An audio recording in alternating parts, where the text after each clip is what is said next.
कौन रहता है ज्वाइन करने में? सान भी रहती है।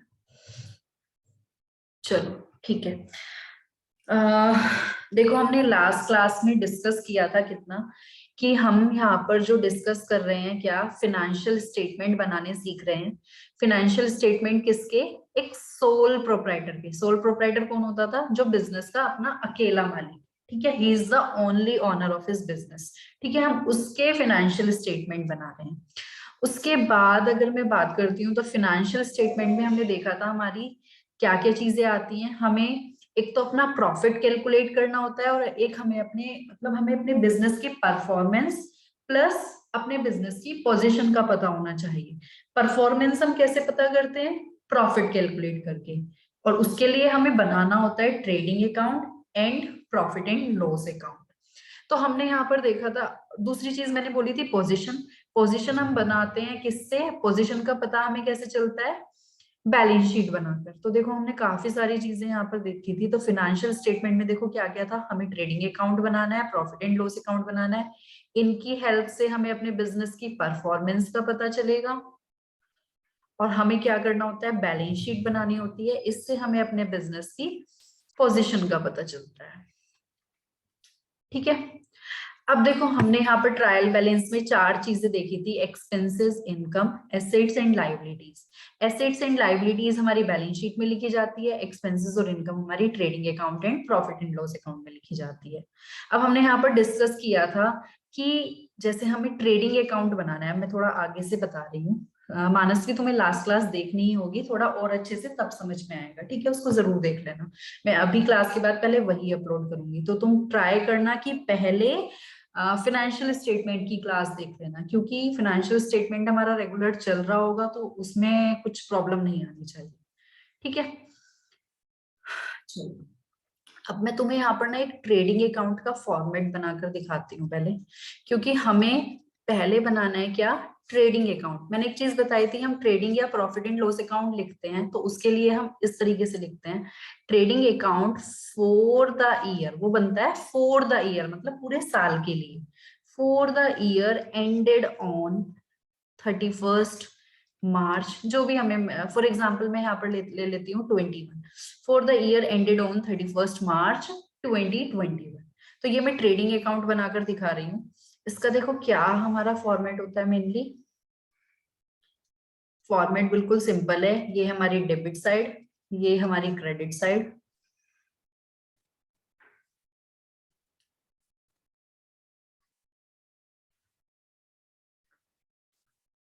पर्टिकुलर्स, अमाउंट, ठीक है, पर्टिकुलर्स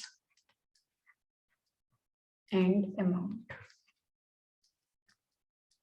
ठीक है, अब देखो यहाँ पर हम डेबिट साइड में क्या क्या लिखते हैं। सबसे स्टार्टिंग में हमारा ये ओपनिंग स्टॉक। हमने कुछ चीजें इनमें लास्ट क्लास में, कुछ क्या ऑलमोस्ट ट्रेडिंग अकाउंट मैंने लास्ट क्लास में डिस्कस किया था, बट मैं इसको फिर से बता रही हूँ। ठीक है, ये हमारा हो गया ओपनिंग स्टॉक। और यहाँ पर हमारा नेट परचेजेस। नेट क्यों करनी होती है? क्योंकि अगर परचेज रिटर्न है तो हमें परचेज में से माइनस करनी होती है, नेट परचेजेस आ जाती हैं। अब यहाँ पर मैंने बहुत सारे एक्सपेंसेस लिखे थे, तो मैं यहाँ पर उन सभी एक्सपेंसेस की जगह एक वर्ड यूज करूंगी, डायरेक्ट एक्सपेंसेस। मैंने बताया था हमें एक्सपेंसेस को क्लासिफाई करना होता है into direct expenditure and indirect expenditure. जो हमारे डायरेक्ट एक्सपेंस होते हैं वो हमारे ट्रेडिंग अकाउंट में लिखे जाते हैं, और इनडायरेक्ट एक्सपेंस हमारे प्रॉफिट एंड लॉस अकाउंट में जाते हैं। ठीक है, तो यहाँ पर मैंने सिर्फ एक ही टर्म यूज की है, डायरेक्ट एक्सपेंसेस। डायरेक्ट एक्सपेंसेस की हमारे कोई एग्जांपल बताओ, कौन कौन से हमारे डायरेक्ट एक्सपेंसेस होते थे?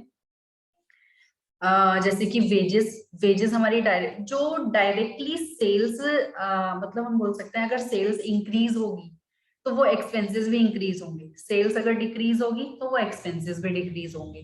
या फिर जो हमारे फैक्ट्री से रिलेटेड एक्सपेंसेस होते हैं वो सारे डायरेक्ट एक्सपेंसेस होते हैं।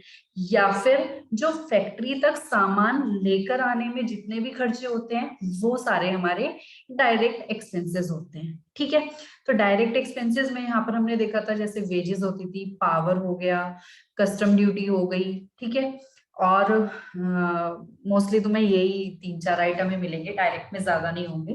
ठीक है, कैरेज इनवर्ड, दो चीजें हो सकती हैं, कैरेज इनवर्ड, कैरेज आउटवर्ड। अगर कैरेज इनवर्ड है मतलब सामान लेकर आने में खर्चा हुआ है, वो डायरेक्ट एक्सपेंस है। अगर है कैरेज आउटवर्ड तो वो सामान लेकर जाने में खर्चा हुआ है, तो वो हमारा इनडायरेक्ट एक्सपेंस हो जाता था, वो प्रॉफिट एंड लॉस फॉर्म में लिखा जाता है। ठीक है, ऐसे ही freight inward and freight outward का कंसेप्ट है। तो जितने भी डायरेक्ट एक्सपेंसेस हैं वो यहाँ हमारे आ जाते हैं। क्रेडिट साइड में क्या क्या आता है, जो भी हमारी डायरेक्ट इनकम होती है, डायरेक्ट इनकम में मोस्टली हमारी एक ही इनकम होगी, सेल्स। तो सेल्स को भी हम नेट कर देते हैं, क्योंकि अगर सेल्स रिटर्न क्वेश्चन में दी हुई होगी तो सेल्स में से हमें सेल्स रिटर्न को माइनस करके लिखना होता है। तो ये हमारी हो जाएंगी सेल्स। सेल्स हमारी डायरेक्ट इनकम है क्योंकि ये हमारे बिजनेस की मेन इनकम है। ठीक है, इसके अलावा अगर हमें कोई और इनकम होती है तो वो हमारी इनडायरेक्ट इनकम हो जाएगी। क्लियर है? आगे देखते हैं। नेट सेल्स हमारा हो गया बाय क्लोजिंग स्टॉक। अगर हमारा क्वेश्चन में क्लोजिंग स्टॉक है तो वो हमारा यहाँ पर आ जाएगा, अगर क्या मोस्टली वो तुम्हें मिलेगा ही। ठीक है, अब हम टोटल करेंगे। हम क्रेडिट साइड का टोटल करेंगे, अपना डेबिट साइड का टोटल करेंगे। अगर क्रेडिट साइड का टोटल ज्यादा है तो बैलेंसिंग फिगर यहाँ पर आएगी हमारी। अगर इधर आती है तो इसको हम बोलेंगे ग्रोस प्रॉफिट। क्या बोलेंगे हम इसको? Gross profit. और अगर एक्सपेंसेस का टोटल ज्यादा है तो बैलेंसिंग फिगर इधर आएगी, तो उस केस में हम उसको बोलेंगे ग्रोस लॉस, मतलब हमें लॉस हुआ है। ठीक है, तो ये हमारी क्या है? Balancing figure. क्या है ये? हमारी बैलेंसिंग फिगर। तो तुम चाहो तो इसको नोट कर सकते हो। ठीक है, ये मेन हमारा है। नोट कर रहे हो तो 1 मिनट ले लो, कर लेते हैं एक बार, नोट कर लो इसको जल्दी से, क्योंकि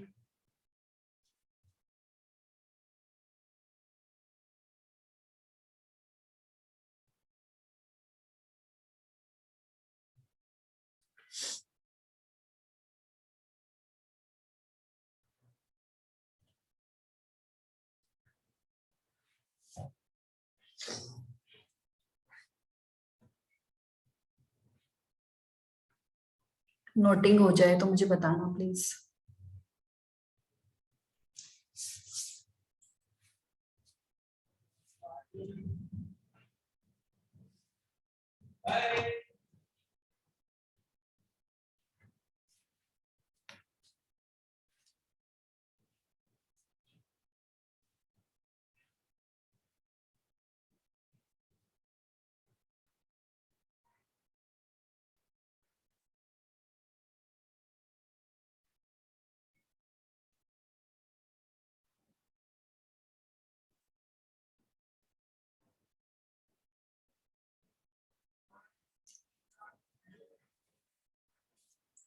चलें आगे।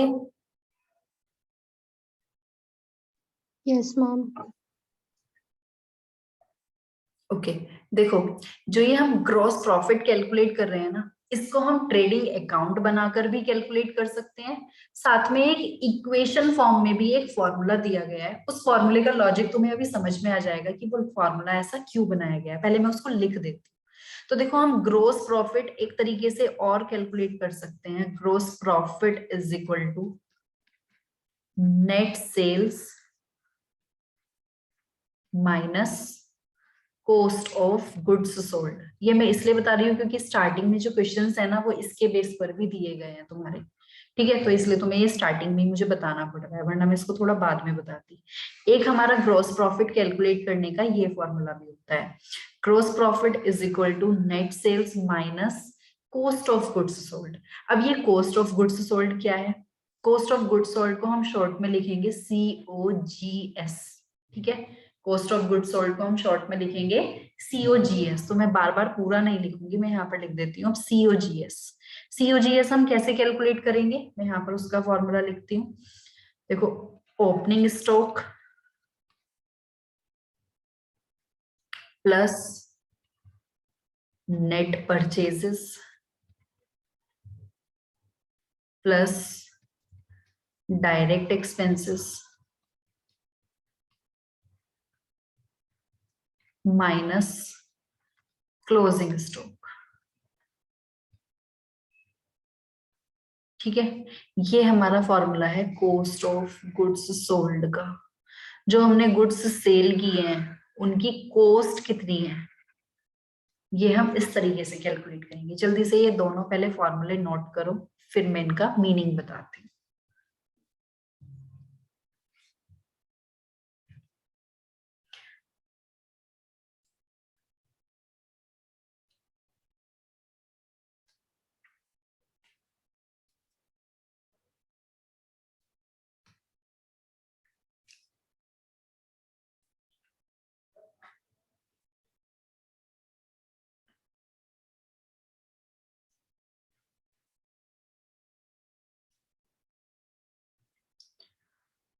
अब देखो, ये ग्रोस प्रॉफिट और जो मैंने कॉस्ट ऑफ गुड्स सोल्ड लिखा है, तुम्हें नहीं लग रहा कि ये देखकर ये सब मैंने ट्रेडिंग अकाउंट से ही कॉपी किया है पूरा? देखो, ट्रेडिंग अकाउंट में मैंने इधर क्या क्या लिखा था, opening stock, net purchases, direct expenses. और हमने इसमें से माइनस कर दिया है क्या, क्लोजिंग स्टॉक। देखो मैंने यहाँ पर कॉस्ट ऑफ गुड्स सोल्ड कैसे कैलकुलेट किया, opening stock plus net purchases plus direct expenses minus closing stock. मतलब कॉस्ट ऑफ गुड्स सोल्ड देखो मेरा कितना पार्ट है, ये तीनों को मैंने ऐड किया और इसमें से क्लोजिंग स्टॉक माइनस कर दिया, यानी कि मैंने इतना पार्ट कवर कर लिया है। लगभग मैंने ट्रेडिंग अकाउंट का कितना पार्ट ले लिया कॉस्ट ऑफ गुड्स सोल्ड में, इतना। समझ रहे हो? मतलब मैंने देखो यहाँ से सेल्स हटा दी, मतलब डेबिट साइड की तीनों चीजें ली हैं और माइनस कर दिया उसमें से क्लोजिंग स्टॉक।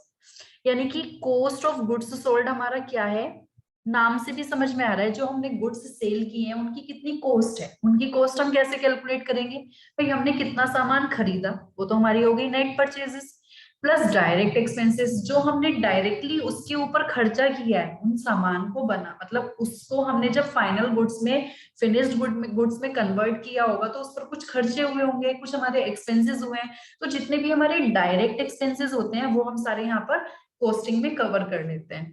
तो net purchases plus direct expenses, इसमें मैंने ऐड कर दिया ओपनिंग स्टॉक। ओपनिंग स्टॉक को क्यों ऐड करेंगे, क्योंकि कुछ स्टॉक ऐसा भी होगा, कुछ सामान हमारे पास ऐसा भी होगा जो पिछले साल का बचा हुआ है, तो वो भी तो, क्योंकि अब देखो एक बात बताओ, जब मैं गुड्स सेल कर रही हूँ तो अब वो फिनिश्ड गुड्स में कन्वर्ट हो रहा है या फिर मैं बने बनाए गुड्स सेल कर रही हूँ, तो उसमें देखो क्या होगा। मान लेते हैं मेरे पास 10 पेन ऐसे थे जो कि लास्ट ईयर के पड़े हुए थे, ये था मेरा ओपनिंग स्टॉक। इस एग्जाम्पल से देखो समझ में आएगा तुम्हें।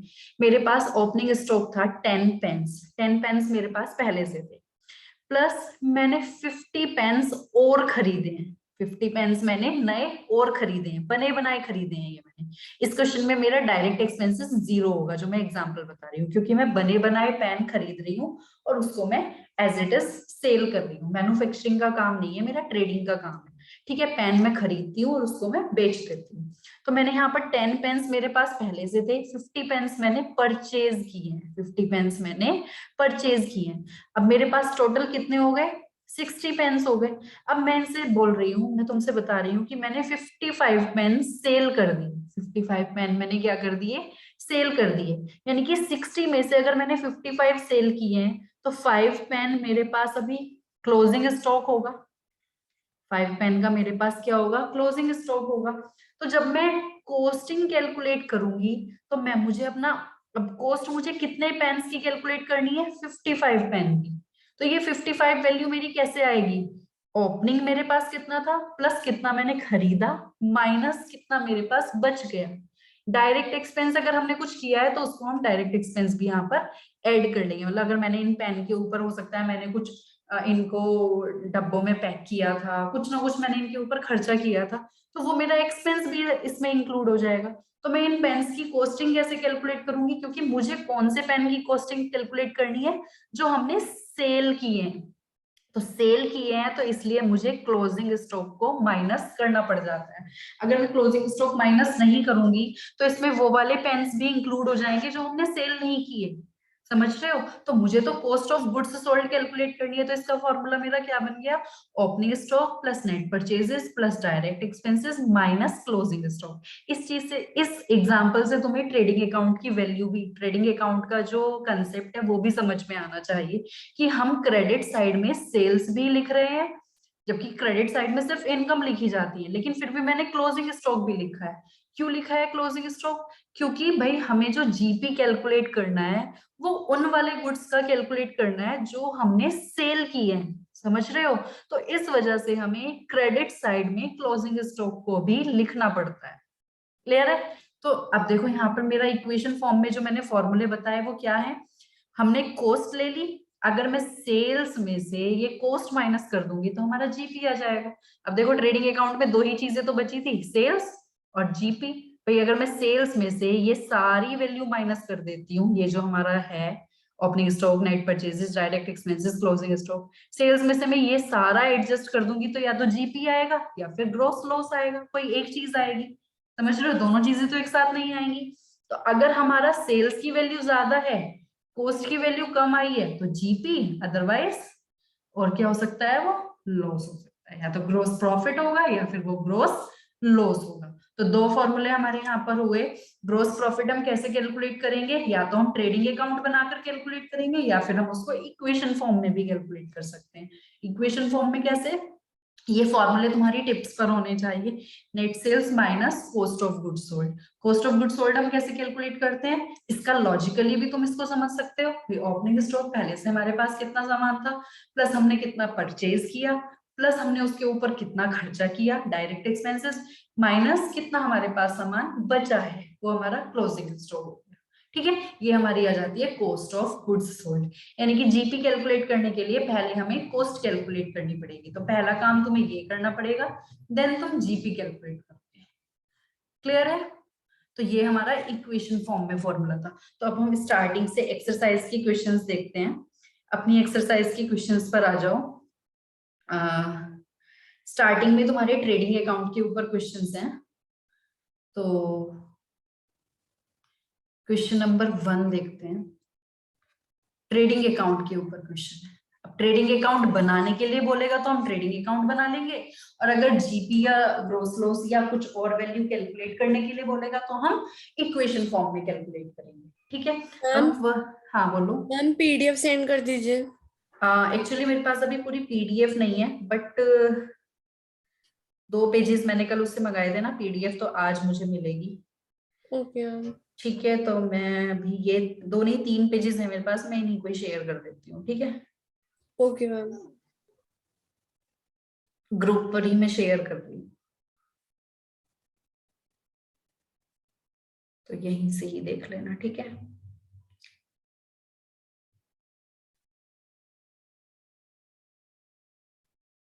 थ्री पेजेस मैंने अभी शेयर किए हैं, आगे पीछे हो गए हैं ये, तो देख लेना। क्वेश्चन नंबर 1 हमारा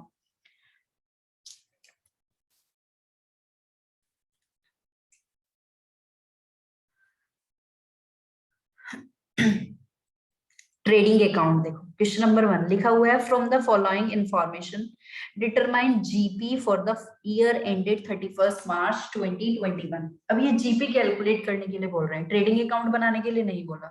तो हम जीपी कैसे कैलकुलेट कर लेंगे, अपने फॉर्मूले को यूज करके, जो हमने अभी भी लिखा है।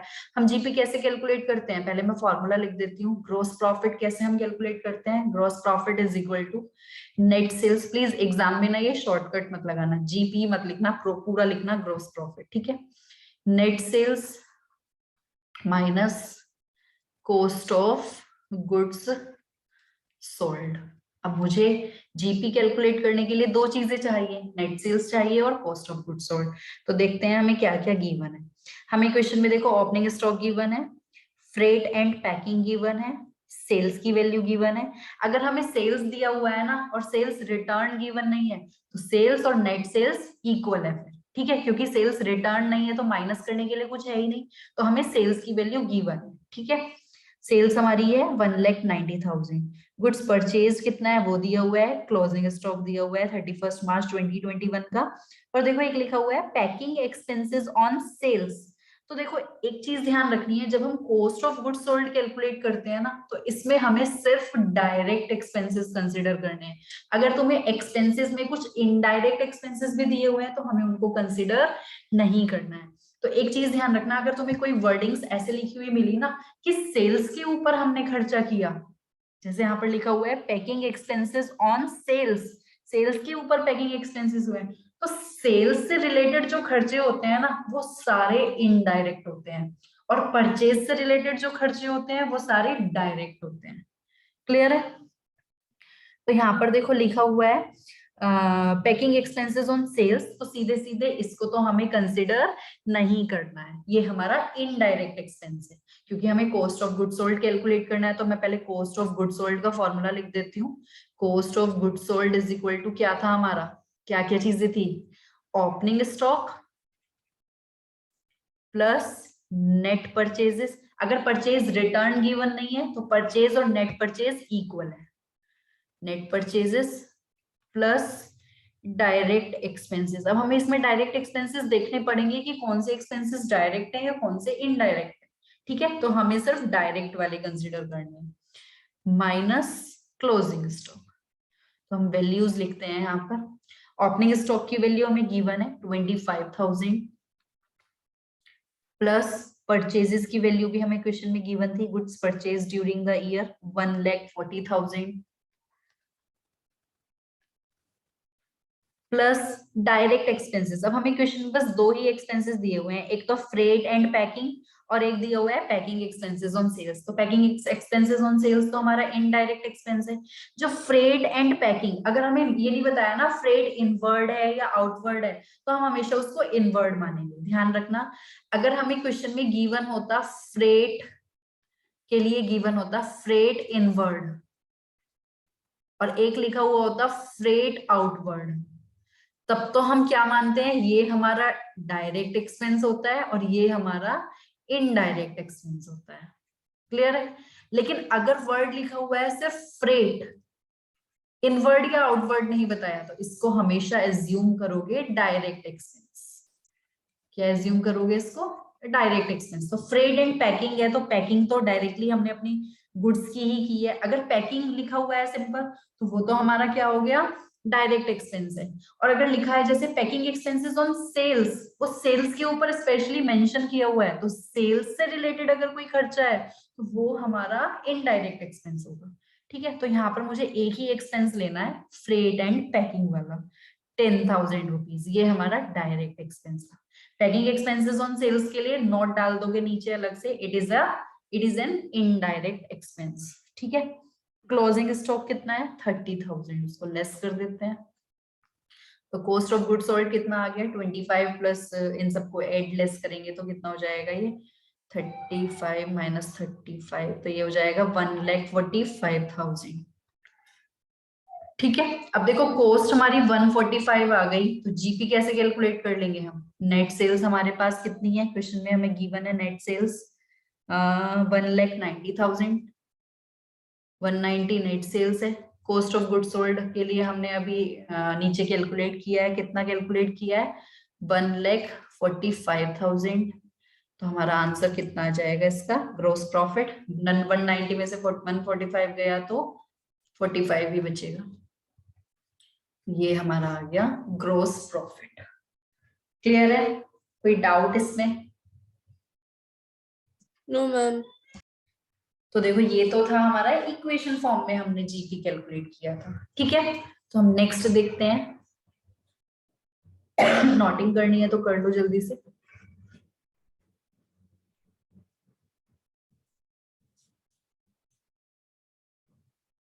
स्टार्टिंग के कुछ क्वेश्चंस कर लेते हैं थोड़ा सा।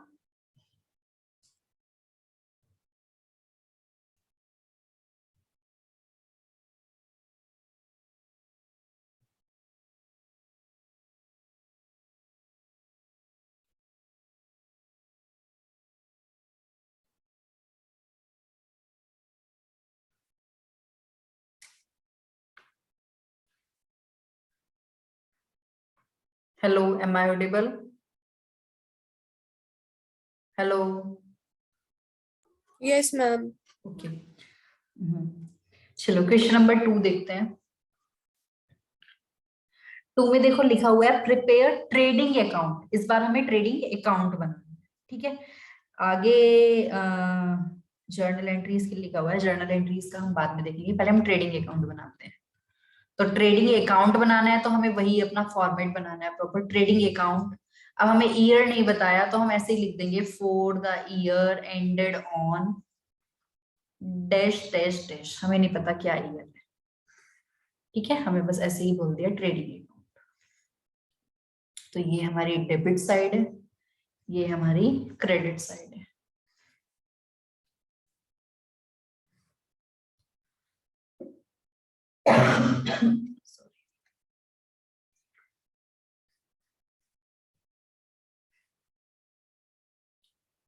तो ये हमारा पर्टिकुलर्स अमाउंट, अमाउंट हमारा रुपीस में है, पर्टिकुलर्स अमाउंट। तो देखते हैं हमें क्या क्या गिवन है। सबसे पहले ओपनिंग स्टॉक गिवन है, तो लिख देते हैं 2 ओपनिंग स्टॉक। थोड़ा ना करते करते सीक्वेंस अपने आप भी ध्यान रहेगा तुम्हें, क्योंकि इतने क्वेश्चंस करोगे कि तुम्हें पूरी अच्छे से प्रैक्टिस हो जाएगी। तो सबसे पहले हम मोस्टली ओपनिंग स्टॉक लिखते हैं, देन परचेजेस, फिर डायरेक्ट एक्सपेंसेस में तुम ऊपर नीचे कर लोगे, मतलब कोई एक्सपेंस ऊपर हो जाएगा कोई नीचे, उसमें कोई ऐसा इशू नहीं है। इशू तो इसमें भी नहीं है, बट थोड़ा सा सीक्वेंस होता है तो प्रेजेंटेशन थोड़ी अच्छी लगती है बस, ठीक है। 23,000 आगे दिया हुआ है हमें परचेजेस। परचेज जब हम लिखेंगे तो हम चेक कर लेंगे, परचेज रिटर्न तो गिवन नहीं है, तो हमें क्वेश्चन में यहाँ पर अगर तुम आगे के पॉइंट्स देखोगे तो परचेज रिटर्न भी गिवन है, तो तुम परचेज की वैल्यू अंदर लिखना, क्योंकि बाहर हम फाइनल वैल्यू लिखेंगे लेस करके जो आएगी, ठीक है। तो 29,000 में से मुझे कुछ लेस भी करना होगा, रिटर्न्स। कौन सी वाली रिटर्न्स? परचेज में से मैं परचेज रिटर्न ही तो माइनस करूंगी, तो परचेज इसके नीचे दिया हुआ है सेल्स रिटर्न, देन सेल्स, वो तो हम इधर लिख देंगे बाय सेल्स। जो वैल्यू हमारी आती जा रही है ना उसको लिखते चलते हैं, ये है हमारा 25,400। सेल्स रिटर्न भी गिवन है, तो सेल्स में से सेल्स रिटर्न माइनस हो जाएंगे, तो सेल्स रिटर्न है 500। 25,400 में से 500 माइनस हो जाएगा, ये बचेगा 24,900। आगे दिया हुआ है परचेज रिटर्न, इनको हम परचेजेस में से माइनस करेंगे, तो ये हमारी है 2400।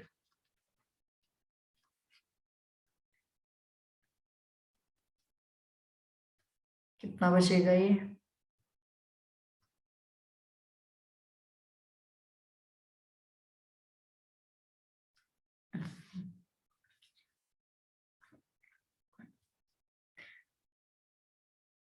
अच्छा, इस चैप्टर में ना कैलकुलेशन स्ट्रांग होनी बहुत जरूरी है, ठीक है। तो थोड़ा उसमें भी एग्जाम में कई बार टाइम लग जाता है, 26,600। तो वो चीज थोड़ा ध्यान रखना। कितना आ रहा है?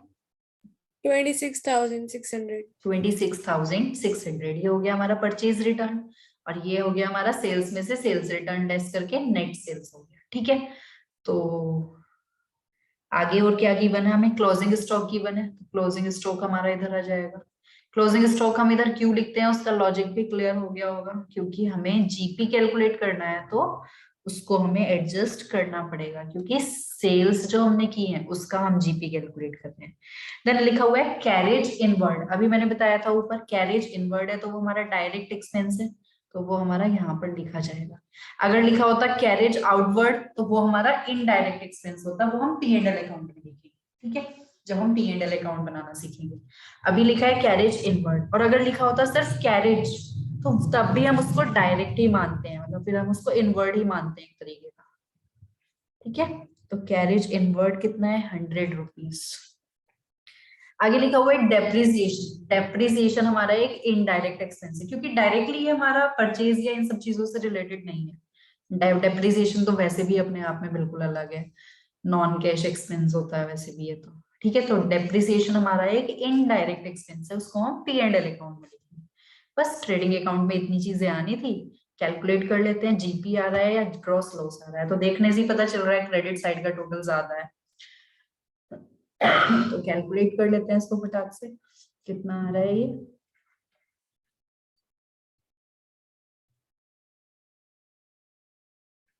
सेवेंटी टू सिक्स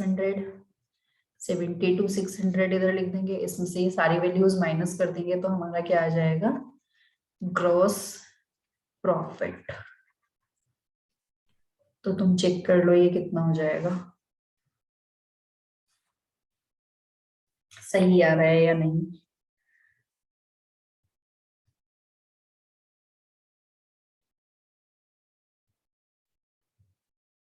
ठीक है, ठीक ही आएगा वैसे, कैलकुलेट करोगे तो कितना हो जाएगा ये, 700 और 6 और 3 72,600 में से 59,700 जाएगा तो हमारा बचेगा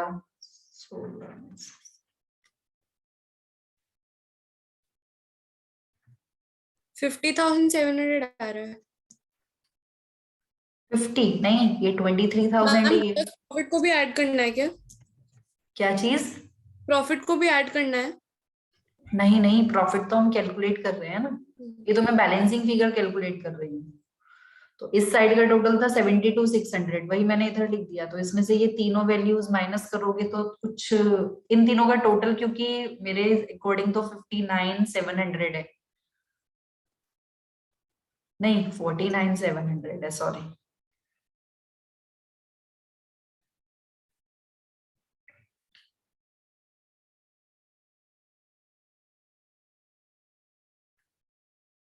तो 22,900 आएगा बैलेंसिंग फिगर। ठीक है, ये हमारा ग्रॉस प्रॉफिट है, क्योंकि इन तीनों का टोटल 49,700 है। तो 72,600 में से 49,700 गया तो हमारा 22,900 बचेगा। This is our gross profit. तो हमारा ट्रेडिंग अकाउंट हमें इस तरीके से बनाना है। तो ट्रेडिंग अकाउंट मोस्टली छोटा सा ही होता है, क्योंकि लगभग इतने ही आइटम होते हैं। 2-3 तुम्हें डायरेक्ट एक्सपेंसेस दिए हुए होंगे तो उनको और कंसिडर किया जाएगा, बाकी इसमें ऐसा कुछ है नहीं खास। ठीक है, क्लियर है? Yes ma'am. के बाद हमारा देखो क्वेश्चन नंबर 3 है। क्वेश्चन नंबर 3 में हमारा अच्छा, इसमें क्या, ये क्वेश्चन ना, मतलब स्टार्टिंग में जो हमारा फर्स्ट क्वेश्चन था ना, वो था classification of capital and revenue expenditure, जो मैंने तुमसे डिस्कस नहीं किया है, लेकिन तुम्हें कंसेप्ट पता है कि क्लासिफिकेशन हमारा कैसे किया जाता है। ये हमारा क्वेश्चन नंबर 2 था, जो हमने अभी फर्स्ट नंबर डाला था। ये हमारा क्वेश्चन नंबर 3 था। तो सीक्वेंस हमारा गलत हो गया है। Question number 1 capital and revenue expenditure के ऊपर है, वो तुम्हारा होमवर्क है, वो तुम मुझे बताओगे। ठीक है, ये तुम्हारा होमवर्क है क्वेश्चन नंबर 1। उसके बाद अब हमारा है क्वेश्चन नंबर 4, क्योंकि तुम्हें पता है कैपिटल एक्सपेंडिचर क्या होता है और रेवेन्यू एक्सपेंडिचर क्या होता है, हम कितनी बार डिस्कस कर चुके हैं। तो नेक्स्ट क्लास में पहले मैं तुमसे इसी क्वेश्चन के बारे में पूछूंगी। ठीक है, क्वेश्चन नंबर 4 लिखा हुआ है कैलकुलेट क्लोजिंग स्टॉक। देखो ये क्वेश्चन अच्छा है, हमें इस क्वेश्चन में क्या कैलकुलेट करना है, क्लोजिंग स्टॉक को कैलकुलेट करना है। इस बार इसने जीपी नहीं पूछा, क्लोजिंग स्टॉक पूछा है हमसे, क्लोजिंग स्टॉक। अब देखो क्लोजिंग स्टॉक हम कैसे कैलकुलेट कर सकते हैं, कहां पर आता था क्लोजिंग स्टॉक। जब मैंने तुम्हें इक्वेशन वाले फॉर्मूले बताए हैं तो उसमें दो वैल्यूज, दो फॉर्मूले बताए हैं। एक तो GP, GP is equal to क्या था, net sales minus cost of good sold. जब हम cost of good sold calculate करते थे तो उसमें कहीं ना कहीं क्लोजिंग स्टॉक आता था। तो कहीं ना कहीं हमारा क्लोजिंग स्टॉक उसी फॉर्मूले से कैलकुलेट होगा, यानी कि उसका यूज यहाँ पर होने वाला है। तो देखो हमें क्या क्या गिवन है, पहले ये देख लेते हैं।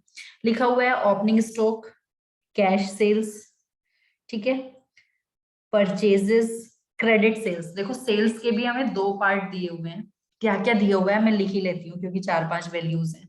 एक तो हमें ओपनिंग स्टॉक गिवन है क्वेश्चन में 20,000। ठीक है, थोड़ा सा इसमें मैथ्स का यूज होने वाला है इसलिए।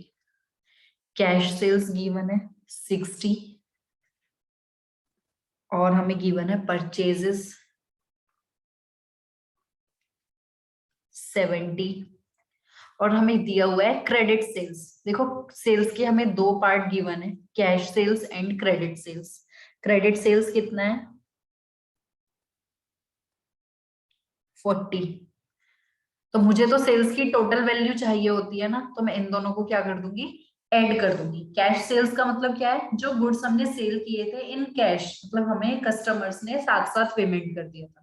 और क्रेडिट सेल्स क्या था, जो हमारी उधार वाली सेल्स थी। तो जब हम सेल्स लिखेंगे तो सेल्स में मुझे दोनों टाइप की सेल्स कंसिडर करनी है, चाहे वो कैश सेल्स थी या क्रेडिट सेल्स थी, दोनों का टोटल हो जाएगा। तो दोनों का टोटल अगर मैं करती हूँ तो कितना हो जाएगा, 1 लाख। तो ये मेरी हो गई net sales, cash sales plus credit sales. क्योंकि सेल्स रिटर्न गिवन नहीं है, तो हमारी सेल्स की वैल्यू ही क्या हो जाएगी, टोटल सेल्स हो जाएगी, यही हमारी नेट सेल्स हो जाएगी। ठीक है, तो कंफ्यूज नहीं होना है।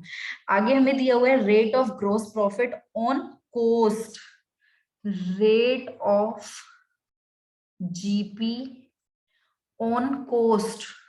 हमें जीपी का ना रेट दिया हुआ है, क्या दिया हुआ है, रेट, हमें वैल्यू नहीं दी, जीपी का रेट दे दिया ऑन कॉस्ट। वो भी कितना अजीब सा दिया है, 33 1/3%। मैम मतलब 1/3% ना?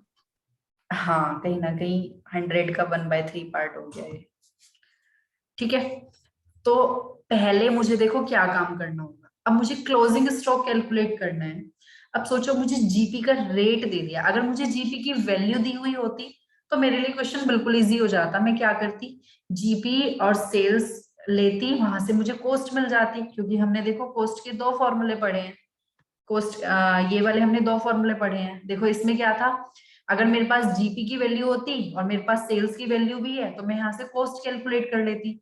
कॉस्ट कैलकुलेट कर लेती तो बाकी सारी फिगर मेरे पास थी ही, क्लोजिंग स्टॉक आ जाता हमारा इस वाले फॉर्मूले से। लेकिन मेरे पास जब जीपी की वैल्यू ही नहीं है, तो पहले मुझे क्या करना पड़ेगा, जीपी कैलकुलेट करना पड़ेगा। अब देखो जीपी को ना यहाँ पर तुम 2 तरीके से कैलकुलेट कर सकते हो।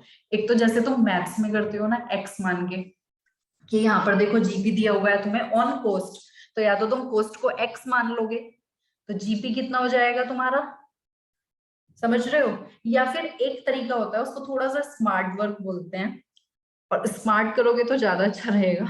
यहाँ पर मैं तुम्हें ना दूसरा तरीका बता देती हूँ एक बार, अगर तुम्हें वो अच्छा लगे तो प्लीज कोशिश करना कि अकाउंट्स में तो खासकर तुम उसी को ही फॉलो करना। ठीक है, एक्स मान के तो देखो सभी कर लेते हैं, कि मैंने अगर कॉस्ट को एक्स मान लिया तो वो क्या हो जाएगा, जी मान लेते हैं। लेट, चलो पहले इसी को डिस्कस कर लेती हूँ। Let cost is equal to X, cost का मतलब है यहाँ पर कॉस्ट ऑफ गुड्स सोल्ड। अगर कॉस्ट हमारी एक्स थी तो जीपी कितना हो जाएगा, वो कह रहा है 33 1/3% ऑफ एक्स। तो थोड़ा सा ना लेंदी हो जाता है एक्स की वैल्यू कैलकुलेट करना। तो यहाँ पर ये कितना हो जाएगा, 100/3% ऑफ एक्स। तो इसको भी मैं कन्वर्ट कर लेती हूँ पूरा। 100/3% का मतलब समझते हो, 100/3, परसेंटेज का मतलब है अपॉन में 100, मतलब परसेंटेज हटाऊंगी तो अपॉन में 100 करूंगी। अब मुझे एक बात बताओ, ये 100 ऊपर जाएगा या 103 के साथ जाएगा, कैसे करोगे, बताओगे मुझे ये चीज। मैथ्स वाले बच्चे हो तुम, तो तुम ये चीज मुझे बताओगे, जब मैं इसको सॉल्व करूंगी तो ये वैल्यू मेरी कितनी आएगी ऑफ एक्स। यहाँ पर मैं कितना लिखूं, ये 100 मेरा 3 के साथ जाएगा या फिर ये 100 मेरा 100 के साथ जाएगा मल्टीप्लाई में। 3 के साथ। 3 के साथ जाएगा, क्यों, क्योंकि देखो ये तो पहले से फ्रैक्शन में है, इसको मैं फ्रैक्शन में बना लूंगी 100/1। तो 100 जाएगा 3 के साथ और 1 जाएगा 100 के साथ ऊपर। तो ये कितना हो जाएगा, 100/300, यानी कि 1/3, जैसा कि अभी सबसे स्टार्टिंग में संस्कृति ने बोला था कि ये 1/3 हो जाएगा। तो वही आ गया 1/3 और 1/3 ऑफ एक्स। तो एक्स मान के करते हैं ना तो ये बहुत लेंदी हो जाता है। तो अब देखो, चलो मैं एक्स की तरह से पहले सॉल्व करा देती हूँ पूरा। अब ये था मेरा लेट, मैंने क्या किया था, कोस्ट एक्स मान ली थी, तो जीपी मेरा क्या हो गया, 1/3 ऑफ एक्स। अब मैं ऐसा लिख सकती हूँ, GP is equal to net sales minus cost, यानी कि कॉस्ट ऑफ गुड्स सोल्ड। मैं कॉस्ट वर्ड इसलिए यूज कर रही हूँ क्योंकि कॉस्ट हमें क्वेश्चन में गिवन है, कॉस्ट वर्ड लिखा हुआ है ना। तो देखो जीपी हमारा हमने देखा यहाँ पर कितना आया, 1/3 ऑफ एक्स। नेट सेल्स हमारी कितनी हो गई, हमने टोटल कर लिया था कैश सेल्स और क्रेडिट सेल्स का, 1 लाख, माइनस कोस्ट हमने x एज्यूम की थी, तो यहाँ से तुम x की वैल्यू कैलकुलेट कर सकते हो, यानी कि x/3 is equal to, solve कर लो इसको, x/3 इधर आके ये x प्लस में हो जाएगा, तो ये कितना हो जाएगा हमारा, एलसीएम ले लोगे, x + 3x। आई थिंक ये सब कैलकुलेशन में तो किसी को कोई इश्यू नहीं होगा। 4x 3 इधर चला जाएगा तो ये हो जाएगा 3 लाख, तो x की वैल्यू कितनी हो गई, 3 लाख डिवाइड बाय 4, तो सॉल्व करके कितना आ जाएगा ये, 4 7 × 28 4 5 75,000 हो जाएगा। तो x की वैल्यू हमारी कितनी आ गई, 75,000, और x हमारा क्या था, कोस्ट थी, तो कोस्ट हमारी कितनी हो गई, 75,000 हो गई। तो ये थोड़ा लेंदी पड़ जाता है जब हम x एज्यूम करके करते हैं। ठीक है, अभी मैं x से ही सॉल्व करा रही हूँ पहले, क्योंकि इस चीज से तुम फेमिलियर हो पहले से।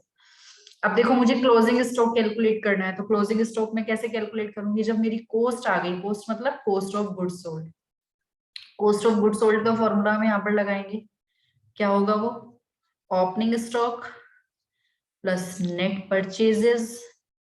हमारे क्वेश्चन में कोई भी डायरेक्ट एक्सपेंस गिवन नहीं है, तो हम यहाँ पर उसको 0 मान लेंगे, plus direct expenses minus closing stock. अब मुझे ये क्लोजिंग स्टॉक की वैल्यू फाइंड आउट करनी है, बाकी सारी चीजें मुझे गिवन है। तो कॉस्ट हमारी हो गई 75, हमने अभी कैलकुलेट की है। ओपनिंग स्टॉक हमारा कितना था, 20, ओपनिंग स्टॉक हो गया 20, नेट परचेजेस कितनी थी, 70। ठीक है, अगर डायरेक्ट एक्सपेंसेस क्वेश्चन में गिवन नहीं होगे तो हम 0 मान लेंगे उसको। ठीक है, क्लोजिंग स्टॉक, तो closing stock is equal to कितना हो जाएगा, क्लोजिंग स्टॉक इधर ले आती हूँ और ये सबका टोटल करती हूँ, 7 + 2 ये हो गया 90, 75 इधर आके माइनस हो जाएगा, तो ये कितना हो जाएगा, 15,000। This is closing stock. Clear है, इस तरीके से हम इसको कैलकुलेट करेंगे। इसको प्लीज नोट कर लो। फिर मैं एक बार जो ये x वाला मैंने बताया था ना, इसकी जगह मैं एक दूसरा तरीका बता रही हूँ, वहां वो करते हैं तो थोड़ा सा वो स्मार्ट वर्क होता है, बस और कुछ नहीं। वो तुम्हारी चॉइस है, तुम x वाला यूज करोगे या उसको यूज करोगे, जिस जो तुम्हें ठीक लगे, क्योंकि मैं तो दूसरा वाला यूज करती हूँ मोस्टली। इसको नोट कर लो पहले, फिर देखते हैं।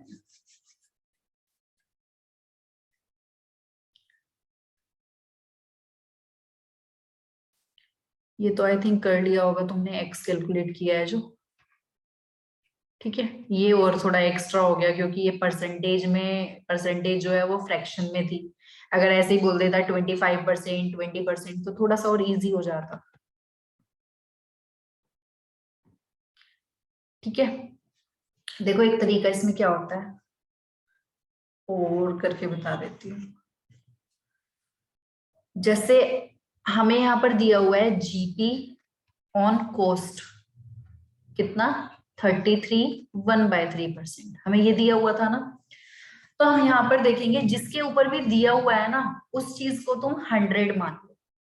जिस चीज के ऊपर ये जीपी दिया हुआ है उसको क्या मान लोगे, 100 मान लोगे। तो यहाँ पर मानकर चलोगे, let cost is equal to 100। अगर जीपी सेल्स के ऊपर दिया हुआ होता तो सेल्स को 100 मान लेते हैं, अगर जीपी कॉस्ट के ऊपर दिया हुआ है तो कॉस्ट को 100 मान लेते हैं। तो देखो अगर जी कॉस्ट 100 है तो जीपी कितना हो जाएगा, 33 1/3 है ना, तो 100 का 1/3, 100 का 1/3 मतलब 33.33, कहीं ना कहीं 33 1/3% को मैं ऐसे लिख सकती हूँ 33.33। कॉस्ट हमारी है 100, जीपी हमारा है 33.33, तो हमारी सेल्स कितनी हो जाएगी भाई, कॉस्ट और जीपी को अगर मैं ऐड कर देती हूँ तो मेरी सेल्स आ जाएगी। अगर मैं कॉस्ट को जीपी में ऐड कर देती हूँ तो सेल्स आ जाएगी ना। बाकी तुम फॉर्मूले से भी देख सकते हो, फॉर्मूले में हम कैसे लिखते हैं, GP is equal to net sales minus cost. अगर मैं कॉस्ट इधर ले जाती हूँ तो नेट सेल्स क्या हो जाएगा, net sales is equal to GP plus cost. तो अगर मैं कॉस्ट में प्रॉफिट ऐड कर दूंगी तो हमारा सेल्स आ जाएगा।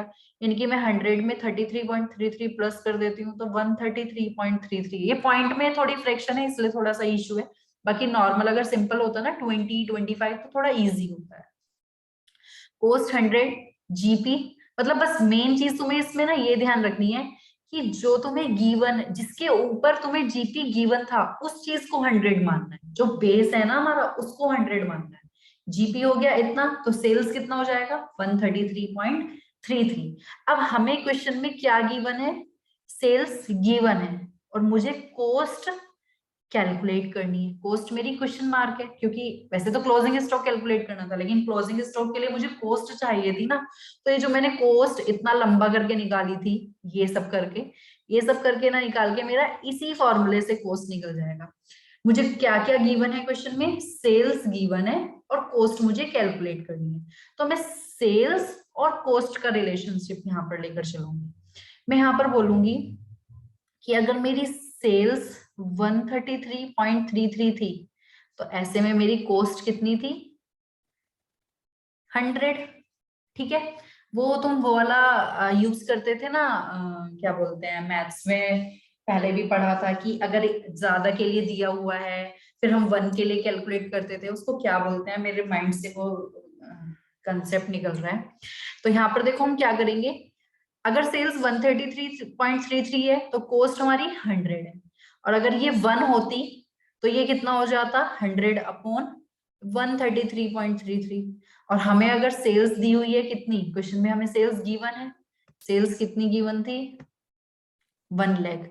अगर ये हमें 1 लाख दी हुई है तो कॉस्ट कितनी हो जाएगी 100 divide by 133.33 multiply by 1 lakh. ऐसा कुछ ध्यान है, ऐसे तुमने मैथ्स में 4th 5th क्लास में सीखा होगा ऐसा, कि ज्यादा के लिए दिया हुआ होता है और हमें ज्यादा के लिए ही कैलकुलेट करना होता है, तो पहले हम 1 के लिए कैलकुलेट करते हैं। इसको क्या बोलते हैं, मेरे माइंड से ये कंसेप्ट निकल रहा है, क्या बोलते थे पता नहीं। 100 divide by 133.33 multiply by 1 lakh. तो यहाँ से मेरी ये कॉस्ट की वैल्यू डायरेक्टली आ जाएगी।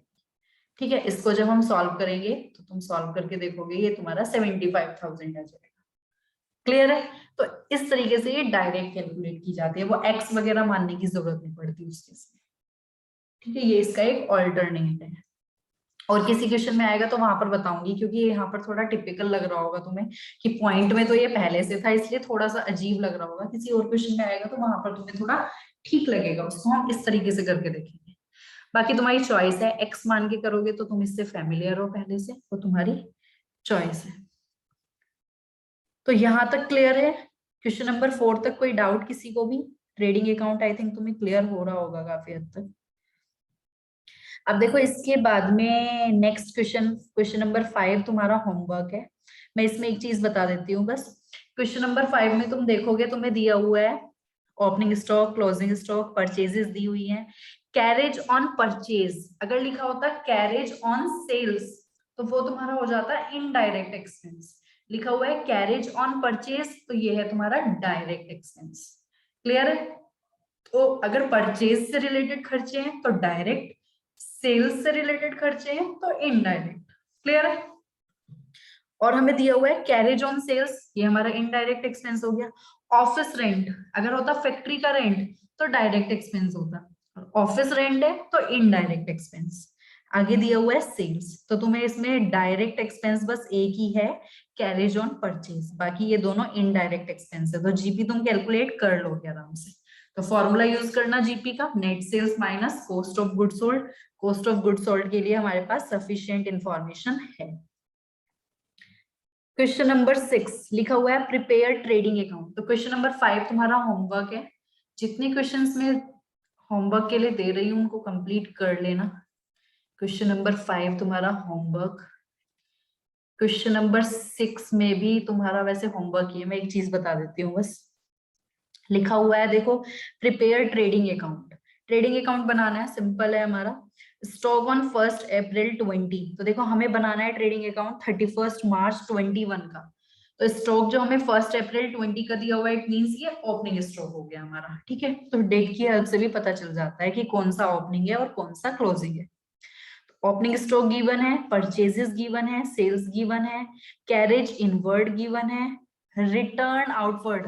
रिटर्न आउटवर्ड क्या चीज होती है? रिटर्न आउटवर्ड क्या होता है हमारा? कुछ सुना हुआ लग रहा है क्या? जल्दी से बोलो भाई, टाइम नहीं है क्योंकि तुम लोगों की मैथ्स की क्लास होगी इसके बाद में। Return outward,